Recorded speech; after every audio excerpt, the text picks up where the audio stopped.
ओम मंगलम मंगलम, ओम मंगलम मंगलम, ओम मंगलम मंगलम। Hello everyone student, कैसे हो आप सभी लोग। मैं उम्मीद करता हूं आप सभी लोग बहुत बढ़िया होंगे। लास्ट जो 2 वीडियो हमने बनाए हैं उसके अंदर हमने चैप्टर नंबर 1 के जो एनसीईआरटी के जो क्वेश्चन है उसको हम डिस्कस करने जा रहे थे बेटा।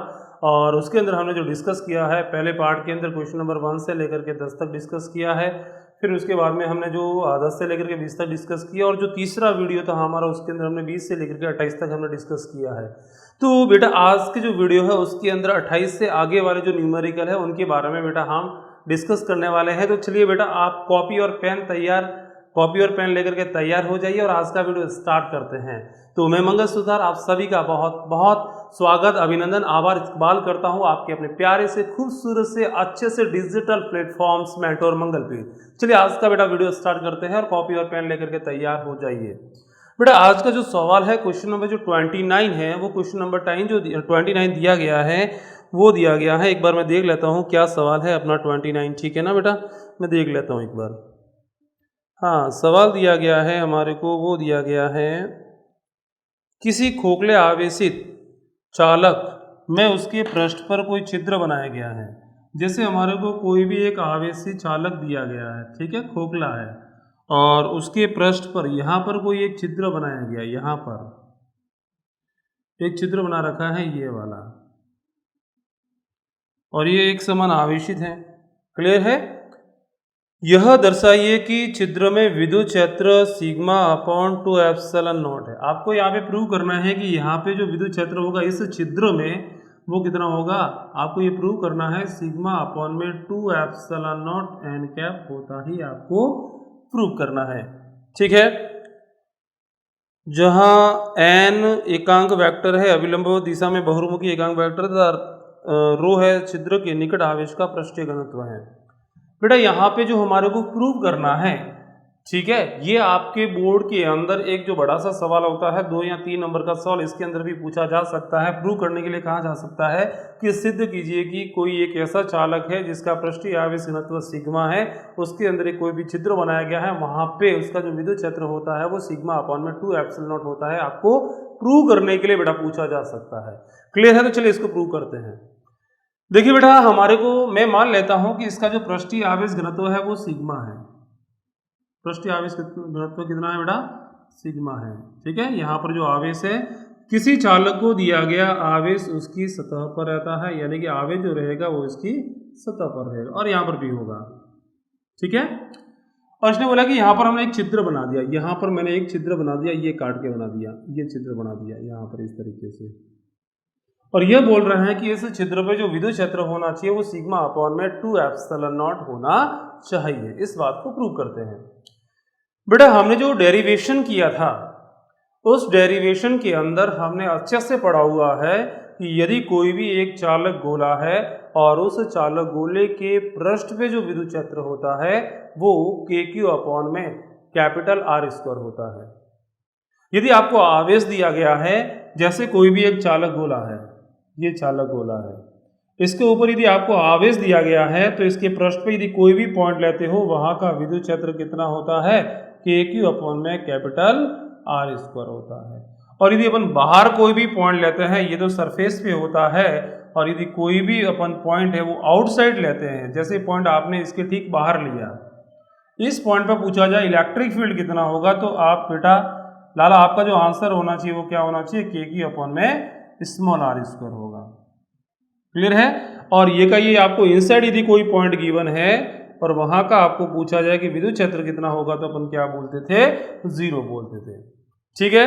ये सारे कॉन्सेप्ट आपके क्लियर होने चाहिए इस डेरिवेशन को समझने के लिए, ठीक है। इसी को मैं यहाँ पे काम में लेता हूं। यदि आपको आवेश दिया गया है देन बेस्ट है, आप ये वाले फॉर्मूले अप्लाई कर सकते हैं। बट आपको यदि पृष्ठीय आवेश घनत्व आवेश नहीं दिया गया है और आपको सिग्मा दिया गया है, तो हमने फॉर्मूले पढ़े थे, यही फॉर्मूला क्या होता है सरफेस पे, वो होता है सिग्मा अपॉन में 2 एप्सिलॉन नॉट। यदि आउटसाइड निकालने जाओगे तो क्या आएगा, सिग्मा अपॉन एप्सिलॉन नॉट होता है, sigma upon epsilon not R square upon में कैपिटल R स्क्वायर।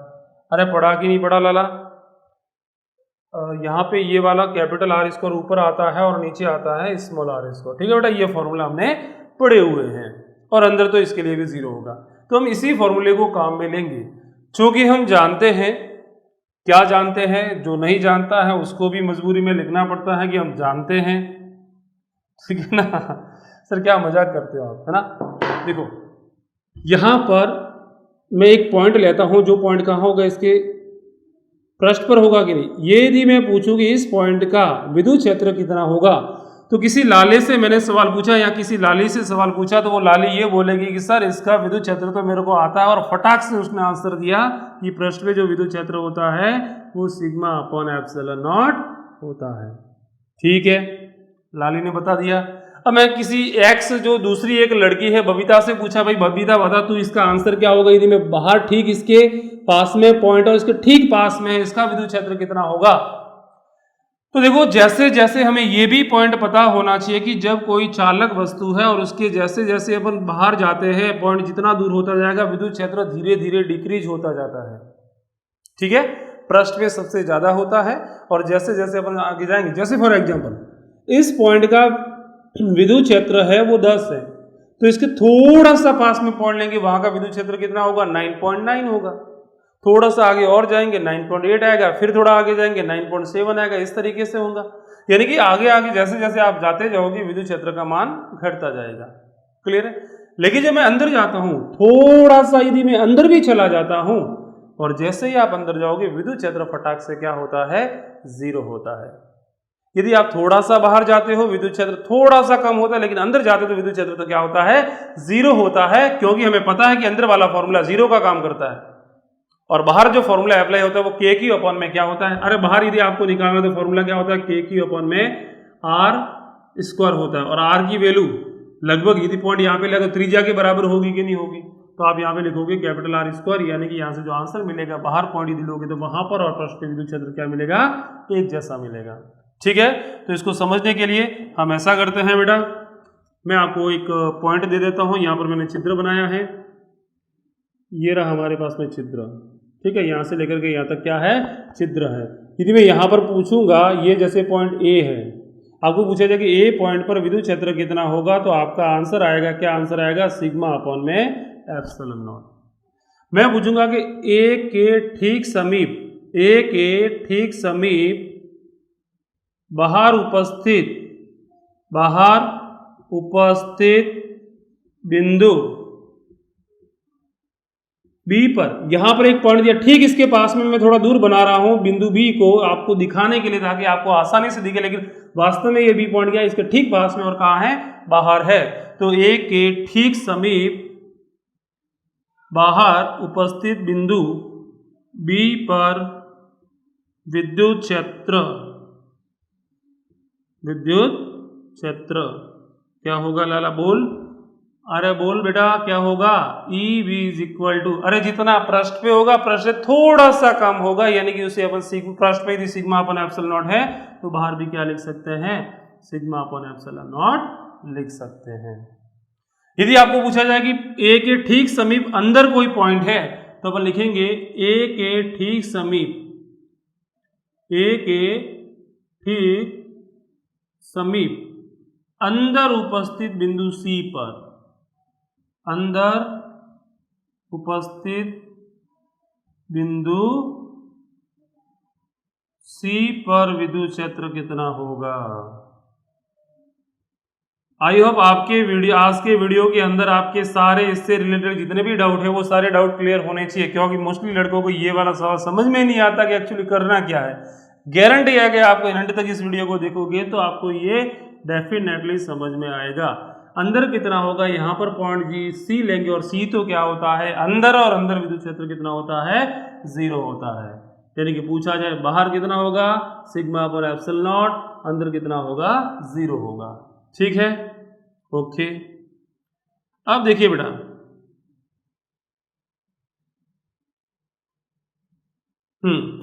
देखिए अब यहां पर जो, यदि मैं इस गोले को 2 भागों में तोड़ देता हूं, गोले को मैंने 2 भागों में तोड़ा, माना कि ये गोला है, पूरा चालक गोला है P, यहां पर पॉइंट मान लेता हूं Q, और यहां पर मैं पॉइंट मान लेता हूं ये पॉइंट R है। तो गोले के 2 टुकड़े बना लिए मैंने, एक टुकड़ा तो ये वाला बना लिया, यहां पर ये वाला जो टुकड़ा है, ये वाला टुकड़ा,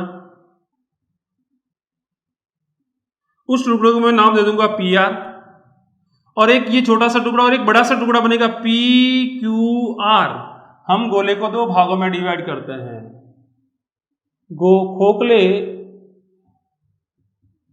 गोले को बड़े भाग पी क्यू आर तथा छोटे भाग पी आर में विभाजित करते हैं। पी आर में विभाजित करते हैं, ठीक है। तो हम क्या करेंगे, यदि पूरे चालक गोले की वजह से यदि विद्युत क्षेत्र बिंदु बी पर निकाला जाए तो सिग्मा अपॉन एप्सिलॉन नॉट आएगा। पूरे चालक गोले की वजह से अंदर पूछा जाए तो आप क्या बोलोगे, 0 होगा।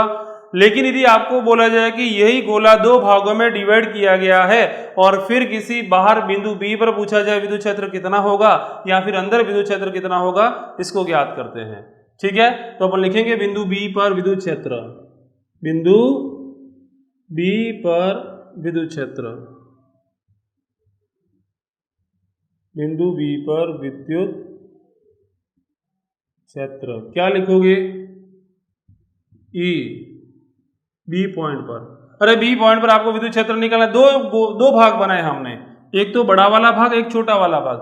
छोटे वाला भाग भी आवेशित है, और उस पर भी तो आवेश होगा, पृष्ठीय आवेश घनत्व सिग्मा है। बड़े वाले गोले पर भी पृष्ठीय आवेश घनत्व सिग्मा है, तो बड़े गोले की वजह से भी यहाँ पे विद्युत क्षेत्र होगा, छोटे गोले की वजह से भी विद्युत क्षेत्र होगा।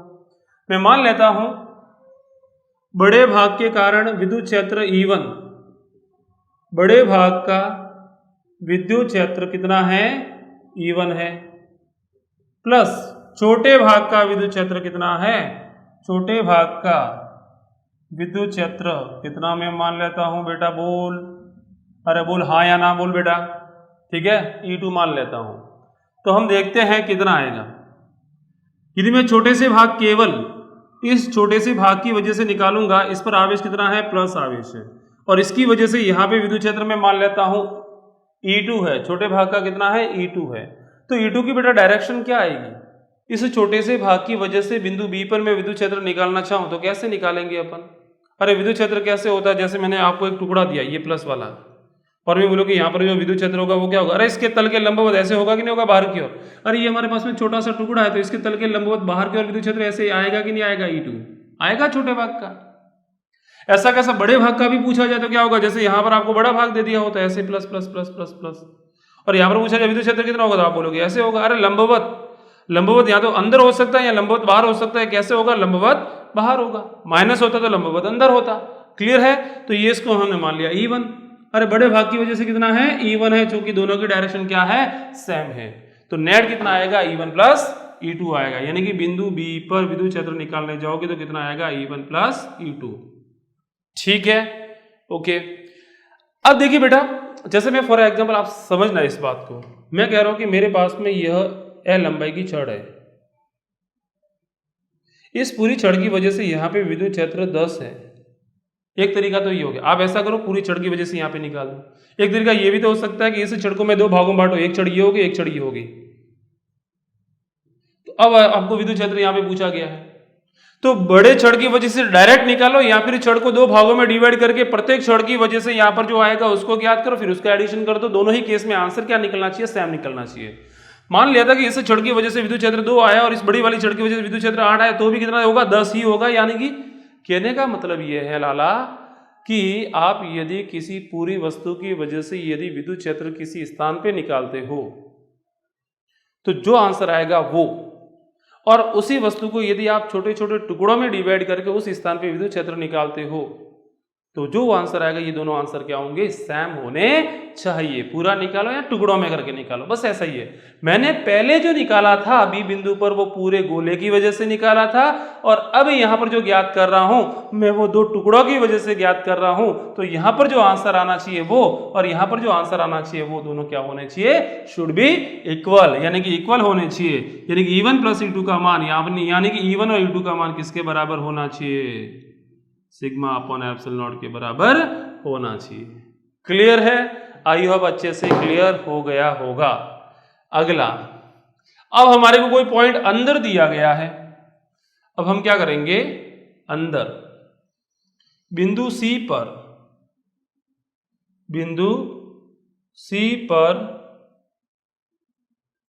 विद्युत क्षेत्र EC इस पॉइंट पर दोनों टुकड़ों की वजह से निकालो।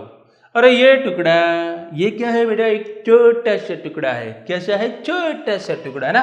अरे इसका भी क्या होगा, यहाँ पे विद्युत क्षेत्र होगा इस डायरेक्शन में। अरे जैसे मैं कह रहा हूँ कि एक प्लस आवेश है और यहाँ पर मैं पूछूं विद्युत क्षेत्र कैसे होगा, आप बोलो ऐसे तो बोलो कि बाहर की ओर। अरे इस वाली छड़ के लिए इधर कोई पॉइंट है तो इसके लिए बाहर डायरेक्शन होगी वो इधर होगी, और इधर पूछा जाए डायरेक्शन क्या होगी, बाहर ऐसे होगी, लंबवत बाहर की ओर होती है।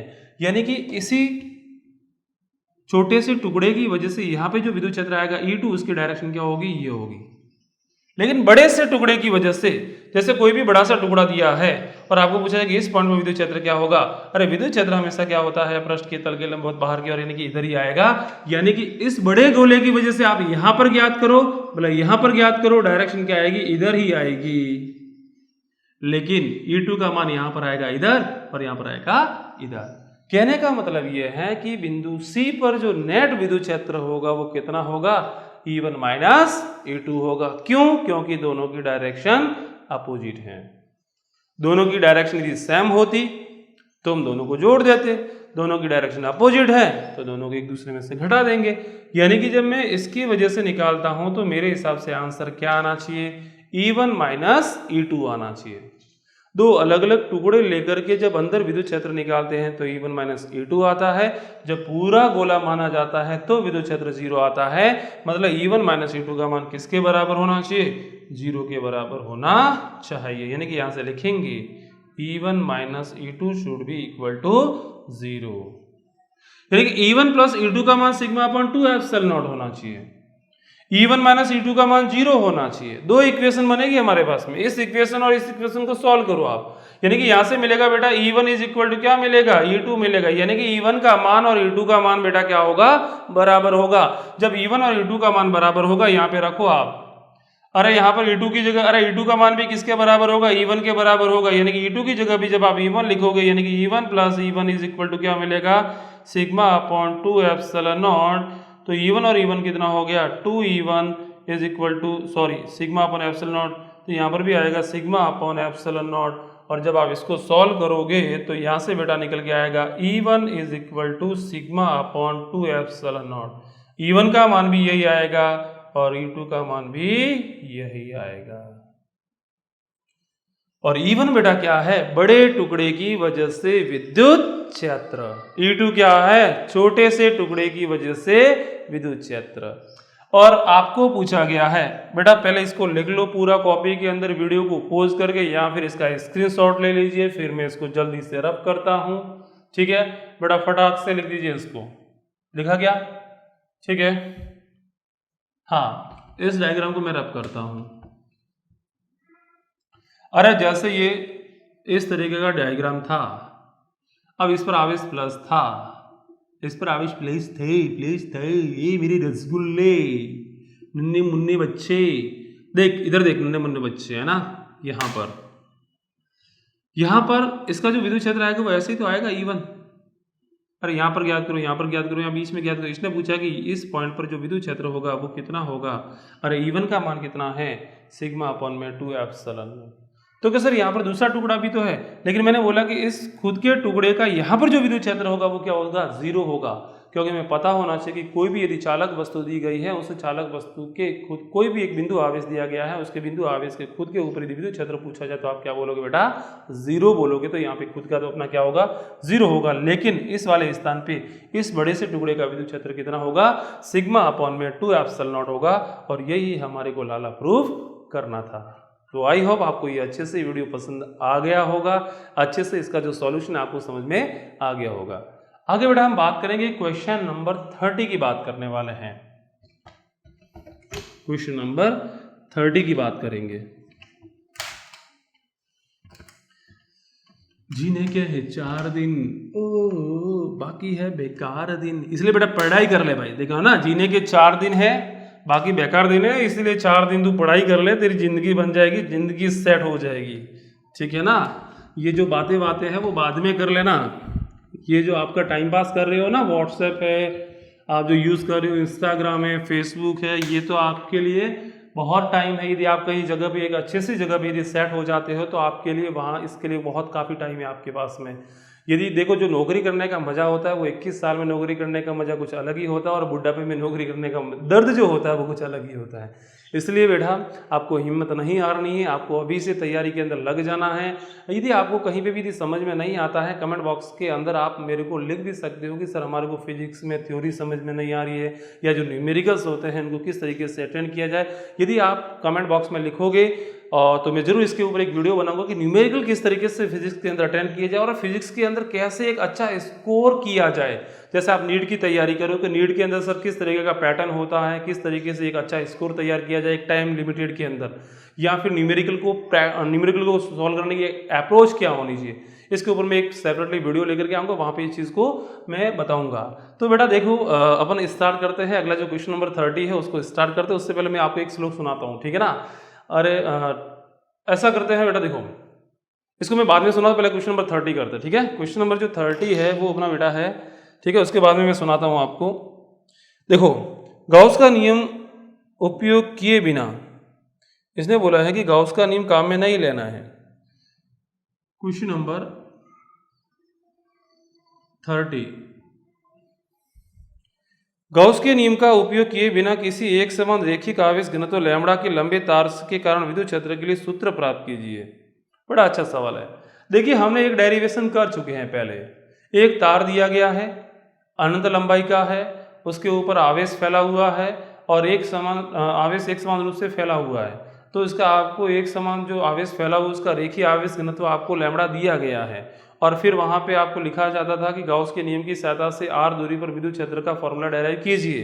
तो हम वहाँ पे इसको फॉर्मूले को डेराइव करते थे, और आंसर जो बेटा हमारा निकल के आया था वो आया था लैम्बडा अपॉन में 2 पाई एप्सिलॉन नॉट, या फिर अपन लिख सकते हैं 2k लैम्बडा अपॉन में r भी लिख सकते हैं। लेकिन जब एग्जाम के अंदर लिखा हुआ है कि आपको गाउस के नियम को काम में नहीं लेना है, without use of Gauss theorem, आपको गाउस थ्योरम को काम में लिए बिना फिर आपको आंसर निकालना है, तो कैसे निकालेंगे आज इसके वीडियो के अंदर अपन इस बात को समझते हैं। तो देखिए, एक बड़ा तार दिया गया है बेटा। ये जो तार है वो कितना का है, अनंत विस्तारित है, यानी कि अनंत लंबाई का है, ठीक है। अपन धीरे धीरे पढ़ेंगे। किसी को लगता है कि सर आपकी जो स्पीड है वो बहुत धीमी है, तो YouTube ने एक अच्छा सा फीचर्स दे रखा है, आप स्पीड डबल करके भी सुन सकते हो, स्पीड को 1.5 गुना करके भी वीडियो को देख सकते हैं। तो वहां पे जाकर के 1.5 या 2 गुना अपनी स्पीड कर दीजिए, ठीक है। तो चलिए देखिए, ये अनंत लंबाई का है। इधर एक पॉइंट बेटा यहां पर दिया गया है, यहां पर, और यहां से ये जो दूरी दी हुई है वो r दूरी दी हुई है, और पूछा गया है कि यहाँ पे विद्युत क्षेत्र कितना होगा। देखिए, यहां पर विद्युत क्षेत्र निकालने के लिए देखिए हमारे को जो फॉर्मूला होता है विद्युत क्षेत्र का वो होता है बिंदु आवेश की वजह से, वो होता है k की अपॉन में r, ठीक है। लेकिन यहां पर बिंदु आवेश तो नहीं दिया गया है, तो हम क्या करेंगे, बिंदु आवेश बना सकते हैं ना। जैसे ये तार है, अनंत लंबाई का है, तो मैं इसी तार को छोटे छोटे टुकड़ों में डिवाइड कर देता हूं, dl लंबाई के बहुत सारे छोटे छोटे टुकड़े बना देता हूं इस तार के, और जो छोटा सा मैंने जो टुकड़ा लिया है उसके ऊपर जो आवेश होगा वो भी कैसा होगा, छोटा सा होगा। कैसा होगा, छोटा सा, dq होगा, जिसको अपन बिंदु आवेश मान सकते हैं, ठीक है। तो मैं ऐसा करता हूं, इस पूरे तार को अनेक छोटे छोटे टुकड़ों से बना हुआ मान सकता हूं। प्रत्येक टुकड़े पर आवेश होगा, वो छोटा सा होगा, जिससे अपन बिंदु आवेश मान सकते हैं। क्लियर है। तो मैं ऐसा करता हूं, और प्रत्येक छोटे से आवेश की वजह से यहाँ पे विद्युत क्षेत्र निकाल दीजिए।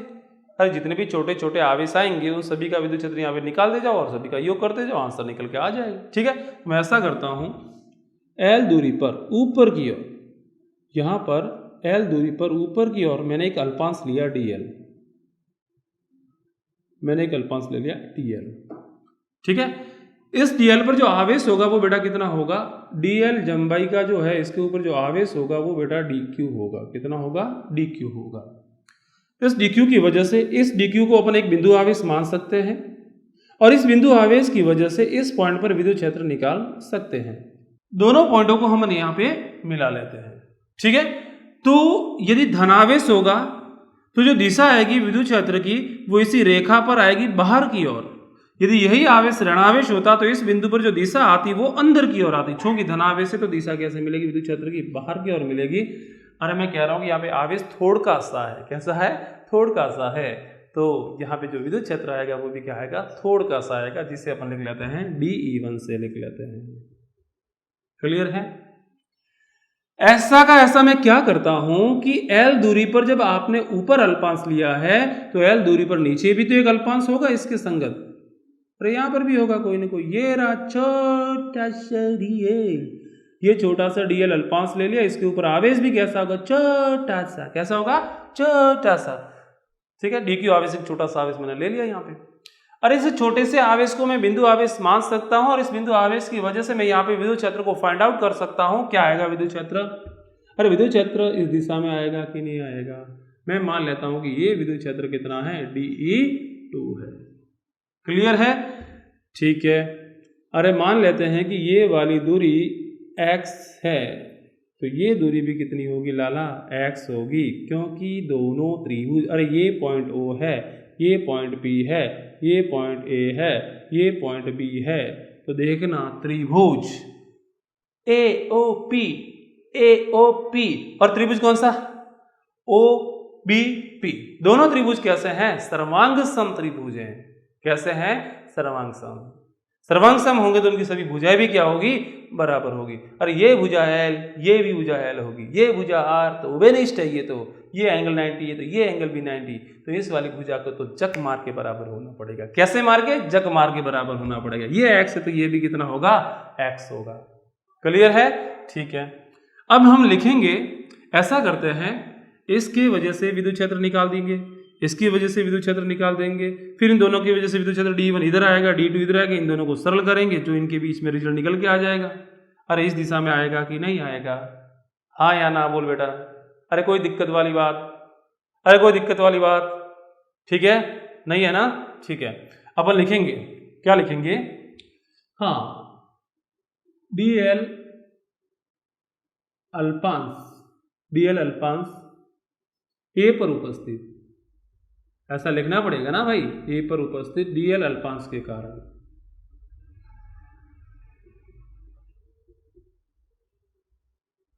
P पर विद्युत क्षेत्र कितना आएगा? तो अपन लिखेंगे dE1। अरे ये हम ज्ञात कर चुके हैं dE1 कितना आएगा। dE1 का फॉर्मूला, अरे बिंदु आवेश है K/R, K आवेश कितना? dq, अपन में दूरी कितनी? x, तो x का क्या कर देंगे? स्क्वायर कर देंगे। ठीक है। ऐसा का ऐसा अपन क्या करेंगे? B पर उपस्थित dl अल्पांश के कारण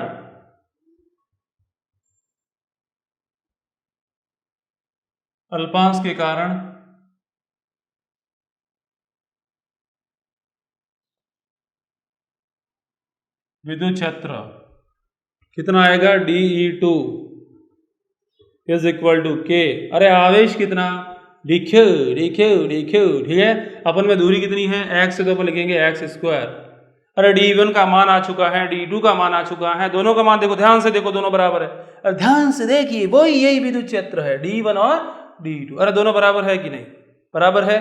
तो इन दोनों का रिजल्ट निकालना, रिजल्ट कैसे निकालेंगे? अरे कोई भी दो सदिश होते हैं उनका रिजल्ट कैसे निकालते हैं? फॉर्मूला होता है R = √p² + q² + 2pq cos theta.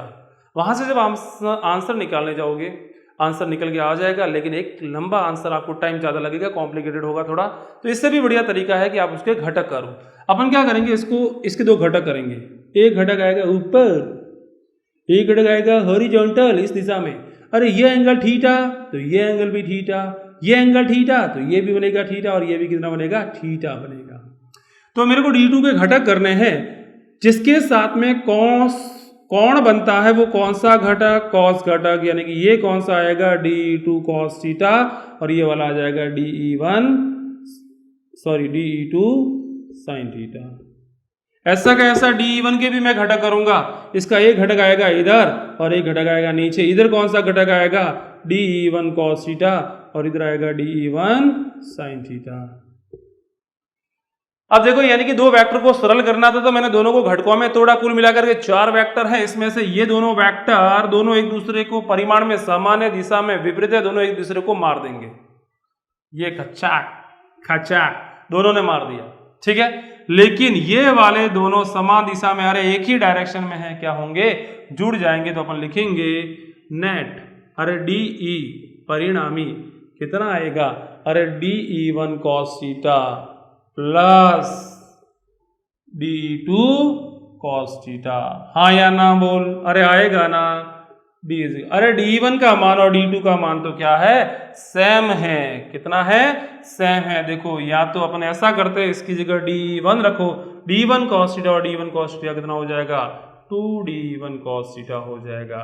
और इसका मान कितना है लाला, अरे बोल लाला, D1 का मान कितना है, K है, DQ है, अपॉन में x स्क्वायर है, और यहाँ पे क्या लिखेंगे, cos थीटा लिखेंगे, और यही विद्युत क्षेत्र निकल के आएगा। अरे इन दोनों अल्पांशों की वजह से निकल के आया। ऐसा का ऐसा क्या होगा, एक अल्पांश ठीक इसके ऊपर होगा तो एक अल्पांश ठीक इसके नीचे भी होगा। अरे होगा ना, इसकी वजह से यहां पे विद्युत क्षेत्र ज्ञात करेंगे, इसकी वजह से यहां पर विद्युत क्षेत्र ज्ञात करेंगे, और उन दोनों विद्युत क्षेत्र को भी जब सरल करेंगे तो उनका भी रिजल्ट यही देगा। ऐसा का ऐसा आप ऊपर की ओर अल्पांश लेते जाओगे तो इनके संगत नीचे भी कोई न कोई एक ऐसा अल्पांश उपस्थित होगा। और इस तरीके से यदि आप दो दो अल्पांशों के जोड़े बनाते हो और दो दो अल्पांशों के जोड़े बना करके जब यहां पर विद्युत क्षेत्र निकालने जाते हो तो प्रत्येक जोड़े की वजह से जो विद्युत क्षेत्र निकल के आएगा वो लाला इसी डायरेक्शन में निकल के आएगा। क्लियर है, ठीक है। तो अब आपको बार बार ऐसे जोड़े बनाने नहीं है, ठीक है। आपको एक जोड़ा बना दिया, इसका जो आंसर निकल के आया है आप उसका इंटीग्रेशन कर दो, पूरा आंसर निकल के आ जाएगा, बस। क्लियर है, ठीक है। हम तो फिर आगे क्या करते हैं, ये जो आया है वो दो जोड़ों की वजह से आया है। यदि मैं एक ही लेता यहां पर तो क्या आंसर आता, यदि एक अल्पांश लिया जाता, अरे इस पॉइंट पर यदि एक अल्पांश लेते तो यहाँ पे रिजल्ट क्या मिलता, यदि एक अल्पांश होता।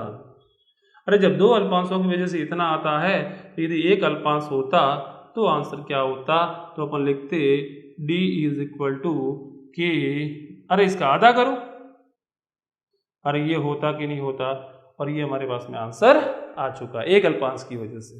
ठीक है बेटा, जल्दी से इसका या तो स्क्रीनशॉट ले लीजिए या स्क्रीन को होल्ड कर दीजिए, फटाफट से इसको लिख दीजिए, मैं रब कर रहा हूं इसको। हाँ, अब हम क्या करेंगे, इसका इंटीग्रेशन करेंगे।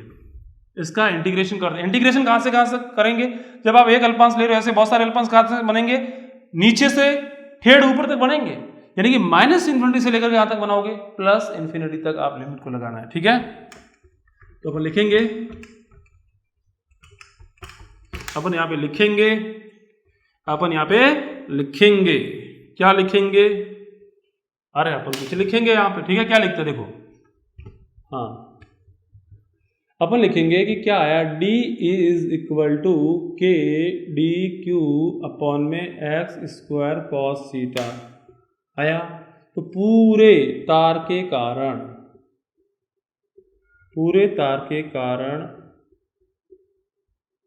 विद्युत क्षेत्र वो कितना होगा, तो लिखेंगे टोटल, मान लेते हैं E है तो इंटीग्रेशन करेंगे -∞ से ∞ तक K dq upon x² cos theta. ठीक है, ऐसे करेंगे अपन ऐसा करते हैं, dq का मान निकालते हैं। dq का मान बेटा क्या होगा, dq का जो मान होगा, आपको रेखीय आवेश घनत्व लैम्बडा दिया गया है। तो मैं मान लेता हूं कि आपने जो अल्पांश लिया है वो dl लंबाई का लिया, ये वाला dl लंबाई का मान लेते हैं, इसके ऊपर आवेश क्या है, dq है, तो अपन इसका लैम्बडा कैसे निकालेंगे, लैम्बडा = क्या होगा, dq अपॉन dl। अरे बोल हाँ या ना, होगा ना, तो अपन लिखेंगे dq = क्या होगा, लैम्बडा × dl होगा कि नहीं, अरे लैम्बडा × dl होगा कि नहीं, तो यहाँ पे लिखेंगे अपन dq = लैम्बडा × dl लिखने वाले हैं यहाँ पे, तो लिखो यहाँ पे, तो आंसर निकल के आएगा = K lambda dl cos theta upon में x² -∞ से +∞। ठीक है, इसका इंटीग्रेशन करेंगे। आप देखो हमने क्या किया है, थीटा अपनी ओर से माना है, x भी हमने अपनी ओर से माना है, ऐसा करते हैं, जो चीज अपन अपनी ओर से मानते हैं तो फिर उसका आपको मान भी ज्ञात करना पड़ता है। बोल लाला, क्या करना पड़ता है? मान भी ज्ञात करना पड़ता है। चलो मान ज्ञात करते हैं। अरे देख, इधर ध्यान दे, हमने ऐसे ही तो बनाया था फिगर। यहाँ पर पॉइंट कौन सा लिया? ए। यहाँ पर कौन सा पॉइंट लिया था? बी। यहाँ पे एंगल कौन सा बना था? थीटा। यहाँ पर भी एंगल कौन सा बना था? थीटा। ये दूरी कितनी थी? एक्स। ये दूरी कितनी थी? एक्स। ये दूरी कितनी थी? एल। ये दूरी भी कितनी थी? एल। ये दूरी कितनी थी? आर। ठीक है, अब ऐसा करते हैं अपन, कैसा करें भाई बोल लो? ऐसा करते हैं, कैसा करते हैं? एक त्रिभुज लेता हूं, मैं लिखूंगा त्रिभुज ए ओ, ये पॉइंट पी था, ए ओ पी में, ए ओ पी में ऐसा करते हैं, हमारे को x का मान चाहिए थीटा के सामने, ये कर्ण है और ये क्या है हमारे पास में? r है। ऐसा करते हैं, r और x वाला फॉर्मूला किसके अंदर आता है? cos थीटा का फॉर्मूला अप्लाई करता हूं। cos theta is equal to, बेटा क्या निकल के आएगा? cos थीटा, इस फॉर्मूले के अंदर cos थीटा का फॉर्मूला लगाओ। cos थीटा बराबर क्या होता है? आधार बटा कर्ण, आधार बटा कर्ण, कमॉन, आधार बटा क्या होता है? कर्ण। आधार पे क्या है? r, कर्ण पे क्या है? x। अरे है कि नहीं? तो यहां से हमारे पास में क्या निकल के आएगा? अरे x इज इक्वल टू क्या निकल के आएगा? r upon cos theta. x is equal to, अरे cos थीटा को ऊपर भेजो, क्या बनेगा? sec theta. क्या बनेगा? sec theta. अरे हमारे पास में इसकी वैल्यू निकल के आ चुकी है। कितनी आई? x is equal to r sec theta. ठीक है, ये x का मान यहाँ पे रख देंगे। और देखो बेटा, और देखो बेटा, क्या देखेंगे अपन यहाँ पे? देखो, एक और मैं फॉर्मूला यहाँ पे अप्लाई करता हूँ। मैं ऐसा करता हूँ, यहाँ पे फॉर्मूला अप्लाई करता हूँ tan थीटा का। tan theta is equal to क्या होगा? अरे tan theta is equal to क्या होता है? लंब बटा आधार। लंब पे क्या है? l, आधार पे क्या है? r। तो यहाँ से क्या मिलेगा? l is equal to r tan theta. अरे मिलेगा कि नहीं? ठीक है, मैं ऐसा करता हूँ, l का अवकलन करता हूँ विद रेस्पेक्ट टू थीटा। तो यहाँ पे मैं क्या लिखूंगा? dl upon D theta, dl upon D theta. यहाँ पे क्या लिखूंगा? r का तो अवकलन होगा नहीं, कांस्टेंट। अरे ये रहा हमारे पास में x का मान और ये रहा हमारे पास में r का मान। x का मान और dl का मान यहाँ पे रखिए, आंसर फटाक से आएगा। कैसा आएगा? फटाक से। ठीक है, तो यहां से निकालते हैं, E इज इक्वल टू के लैम्बडा, dl की जगह रखेंगे अपन, ये रहा r sec square theta D theta.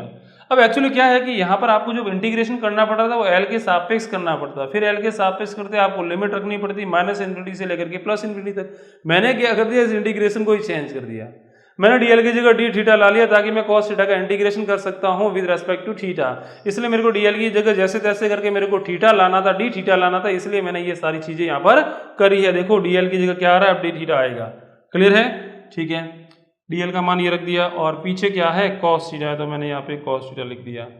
Upon में, अपॉन में क्या है? x का स्क्वायर और x का मान कितना है? r। लिखेंगे r square sec square theta. ठीक है, तो जो कैंसिल हो रहा है, हाँ इंटीग्रेशन, इंटीग्रेशन करेंगे। अरे भाई लिमिट चेंज हो जाएगी अब की बार। लिमिट कैसे चेंज होगी इसको सीखते हैं। अरे आप जब पहले लिमिट लगा रहे थे वो l की लगा रहे थे, यानी कि लंबाई की माइनस इन्फिनिटी से प्लस इन्फिनिटी तक। अब की बार आप थीटा के सापेक्ष समाकलन करने जाओगे तो लिमिट भी किसकी आएगी? थीटा की आएगी, यानी कि कोण निकल के आएगा। क्लियर है? तो देखो माइनस इन्फिनिटी होता है, माइनस इन्फिनिटी कब होता है? जब थीटा का मान क्या हो? -π/2 हो। और प्लस इन्फिनिटी कब होता है? जब थीटा का मान क्या हो? π/2 हो। यानी कि अपन लिमिट लगाएंगे, वो लिमिट कहां से कहां तक लगाएंगे? -π/2 से लेकर के +π/2 तक। क्लियर है? अरे जब ये वाली भुजा यहां तक अनंत तक जा रही तो ये एंगल थीटा क्या बनेगा? नीचे बनेगा कि नहीं बनेगा? ये भुजा अनंत तक जा रही तो एंगल भी बड़ा सा बड़ा बनेगा कि नहीं बनेगा? थीटा कितना बनेगा? 90 डिग्री का बनेगा। क्लियर है? यानी कि आपको एंगल इस तरीके से यहाँ पे बनाना है। तो चलिए स्टार्ट, आगे वाला। बेटा इसको स्क्रीन को होल्ड कर दिया और फटाक से इसका आंसर लिख दिया। मैं इसको रब करता हूँ, लिख दिया। ठीक है, और इसमें क्या एक्चुअली ये वाली जो अनंत तक है तो ये देखो इस तरीके से होगा। कोई बोलेगा दिमाग में हो सकता है किसी बच्चे के नहीं आ रहा हो, सर ये इन्फिनिटी तक जाएगा तो 90 कैसे बनेगा? अरे मैं कह रहा हूँ कि इन्फिनिटी तक जा रहा है। ठीक है, ये इन्फिनिटी तक जा रहा है ऐसे, ये वाली भुजा भी तो ऐसे इन्फिनिटी तक जाएगी। और इन्फिनिटी पे जाकर के मिलेगी तो ये एंगल कितना बनेगा, theta is equal to 90 degree बनेगा और नीचे बन रहा है इसलिए π/2 लिखेंगे माइनस। और ऐसा कैसे, ये भी इन्फिनिटी ऊपर जा रहा है तो ये एंगल थीटा कितना बनेगा 90 डिग्री का, प्लस का π/2 ऊपर बन रहा है इसलिए। ठीक है, तो इस तरीके से यहाँ पर अपन लिमिट को लगाते हैं। ठीक है, यहाँ पे है प्लस का π/2। ठीक है, अब देखो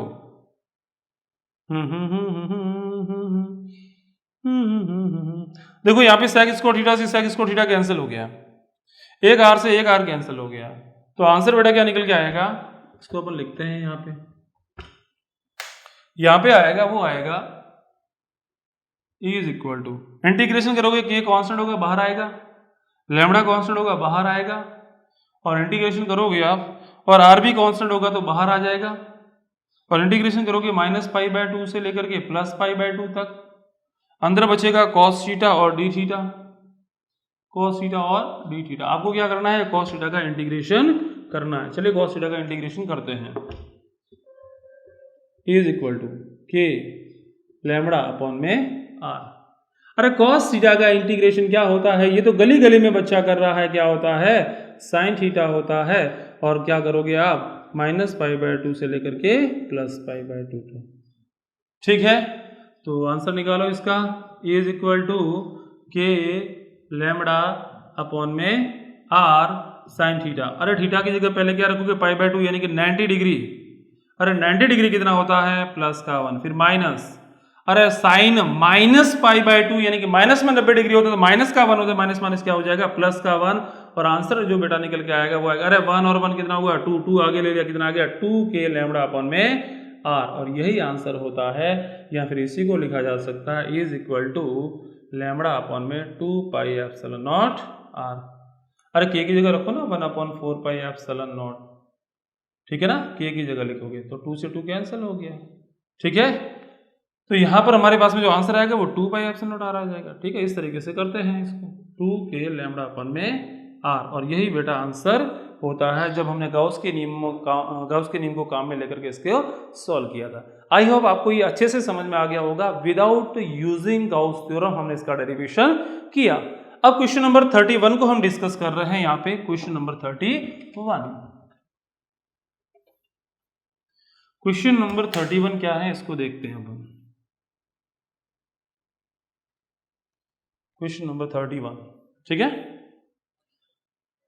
क्वेश्चन नंबर जो 31 दिया गया है वो बेटा दिया गया है, अब ऐसा विश्वास किया जाता है कि स्वयं प्रोटॉन एवं न्यूट्रॉन जो सामान्य द्रव्य के नाभिकों का निर्माण करते हैं और अधिक मूल इकाइयों जिन्हें क्वार्क कहते हैं से बने हुए होते हैं। प्रत्येक प्रोटॉन तथा न्यूट्रॉन 3 क्वार्कों से मिलकर बना है। हाँ, ऐसा क्या है, एक्चुअली अपन क्या होते हैं जनरली ये मान लेते हैं कि जो परमाणु होते हैं उसके मूलभूत 3 कण होते हैं, प्रोटॉन होते हैं, इलेक्ट्रॉन होते हैं, न्यूट्रॉन होते हैं। लेकिन जो प्रोटॉन्स होते हैं इसके अंदर भी जाए अपन डेप्थ तक जाए तो ये प्रोटॉन्स जो होते हैं वो भी क्वार्क के बने होते हैं, कण होते हैं क्वार्क। 2 टाइप के होते हैं, एक होता है अप क्वार्क और एक होते हैं डाउन क्वार्क। 2 टाइप के क्वार्क होते हैं, उनसे बने हुए होते हैं प्रोटॉन, और न्यूट्रॉन भी उनसे ही बने हुए होते हैं। ठीक है, आगे की चीजें आप आगे जब हाई स्टडी करोगे तो वहां भी आपको चीजें सीखने को मिल सकती हैं। ठीक है, बायोलॉजी वालों को नहीं मिलेगी, फिजिक्स वालों, ये जो मैथमेटिक्स वाला है जो बीएससी एमएससी करेंगे तो उनको यहाँ पे सीखने को मिल सकता है। तो 2 प्रकार के क्वार्क होते हैं, एक लिखा है अप क्वार्क। अप क्वार्क को लिखा जाता है अप क्वार्क, इसको लिखा जाता है U से, और एक होता है डाउन क्वार्क, इसे लिखा जाता है D से। ठीक है, अब क्वार्क पे जो आवेश होता है, सारी हिंट्स भी दे रखी है आपको, +2/3, और इलेक्ट्रॉन पे जो आवेश होता है उसका 2/3 गुणा होता है, प्लस में होता है। ऐसा जो डाउन क्वार्क होते हैं उन पे होता है वो 1/3 गुणा होता है इलेक्ट्रॉन पे जो आवेश होता है उसका, और लेकिन किस में होता है, माइनस में होता है। ठीक है, इलेक्ट्रॉन से मिलकर सामान्य द्रव्य बनाते हैं। कुछ अन्य प्रकार के क्वार्क भी पाए गए हैं जो भिन्न असामान्य प्रकार का द्रव्य बनाते हैं। प्रोटॉन और न्यूट्रॉन के संभावित क्वार्क संगठन बताइए। हाँ, ये कह रहा है कि जो प्रोटॉन होते हैं वो भी 3 क्वार्क से बने होते हैं, और न्यूट्रॉन जो होते हैं वो भी 3 क्वार्क से बने होते हैं। इसने बोला है कि न्यूट्रॉन और प्रोटॉन का संभावित क्वार्क संगठन सुझाइए। संगठन का मतलब ये है कि जो प्रोटॉन्स होते हैं, इसने बोला है कि प्रोटॉन होते हैं वो 3 क्वार्कों से मिलकर बने होते हैं, 3 क्वार्क से। और वो कौन कौन से 3 क्वार्क होते हैं वो आपको बताना है। इसी प्रकार जो न्यूट्रॉन होते हैं वो भी 3 क्वार्कों से मिलकर बने होते हैं, लेकिन वो कौन कौन से 3 क्वार्क होते हैं वो आपको बताना है। ठीक है, ओके। अब 3 क्वार्क कौन कौन से हो सकते हैं? हो सकता है तीनों ये अप क्वार्क हो सकता है तीनों डाउन हो सकता है 2 अप हो और 1 डाउन हो सकता है 2 डाउन हो और 1 अप हो, कोई भी संभावित हो सकता है केस। ठीक है, चलिए स्टार्ट करते हैं। देखिए प्रोटॉन पे बेटा आवेश किसके बराबर होता है? प्लस ई के बराबर होता है। तो कुछ मिलाकर के इस तरीके का अपना दिमाग लगाइए, अपना लॉजिक लगाइए कि इन में से कौन से 2 लूं और कौन से 1 लूं, या किन को तीनों को लेकर के मैं ऐसा कर सकता हूं। देखो मैं यदि ऐसा कर दूं, कैसा कर दूं? ऐसा कर दूं। मैं ऐसा करता हूं कि 2 तो ले लेता हूं U, 2 तो ले लेता हूं U और 1 ले लेता हूं इसको D। देखो प्लस ई आएगा कि नहीं आएगा, क्योंकि प्रोटॉन पे आवेश होता है इलेक्ट्रॉन के आवेश के बराबर, लेकिन प्लस में होता। देखते हैं। 2 में ये ले लेता हूं, यानी कि 2 दूनी 4/3 ये हो गया। फिर 1 मैंने ये ले लिया, यानी कि माइनस का 1/3 ये हो गया। सॉल्व करो इसे तो आएगा लसब कितना आ गया 3। यहाँ पे कितना है 4e, यहाँ पे कितना है माइनस, यहाँ पे क्या आएगा e। अरे 4e में से e गया, यानी कि 3e/3। अरे 3 से 3 कैंसिल हुआ, प्लस का e आया कि नहीं आया? अरे सो सिंपल, आ गया आंसर। अरे प्रोटॉन किससे मिलकर बना होता है? 2 अप क्वार्क और 1 डाउन क्वार्क से मिलकर बना होता है। क्लियर है? अब आते हैं न्यूट्रॉन पे, थोड़ा दिमाग लगाते हैं अपन। ऐसा करते हैं न्यूट्रॉन को समझने के लिए, मैं ऐसा करता हूं 2 तो हाँ, न्यूट्रॉन पे आवेश कितना होता है? 0। तो कुल मिलाकर के ऐसा आपको इसके अंदर गणित लगानी है, अपना दिमाग लगाना है कि आंसर क्या आए? 0 आए। देखो ऐसा करता हूं 2 में ले लेता हूं डाउन क्वार्क और 1 ले लेता हूं U, यानी कि अप डाउन अप क्वार्क ले लेता हूं। जैसे 2 ये ले लिया, यानी कि माइनस का 2/3 ये हो जाएगा, प्लस 1 मैंने ये ले लिया, यानी कि 2/3। अरे इसमें से इसको देखो, दोनों एक जैसे हैं, प्लस का 1 माइनस का आंसर क्या मिला? 0 मिला। ठीक है, तो इस तरीके से यहाँ पे इनके आंसर आते हैं, यानी कि न्यूट्रॉन के अंदर क्या होते हैं? 2 डाउन क्वार्क होते हैं और 1 अप क्वार्क होता है। तो बच्चों आज के लिए हमने क्वेश्चन नंबर 29, 30 और 31 को डिस्कस किया है। नेक्स्ट जब हमारा वीडियो आएगा उसके अंदर लास्ट के जो 3 न्यूमेरिकल्स रहे हैं 32, 33 और 34, उसके बारे में हम डिस्कस करने वाले हैं। तो बच्चा आज के लिए इतना ही। यदि आपको ये वीडियो पसंद आया है तो जरूर इसे लाइक करें, शेयर करें, और चैनल को अभी तक आपने सब्सक्राइब नहीं किया है तो प्लीज प्लीज प्लीज आपसे रिक्वेस्ट है चैनल को सब्सक्राइब करें। इससे क्या होगा, मेरे को और भी वीडियोस बनाने में मोटिवेशन मिलता रहेगा, और भी इससे भी बढ़िया बढ़िया मैं आपके लिए वीडियो लेकर आता रहूंगा। ठीक है बच्चा, तो आज के लिए इतना ही। धन्यवाद।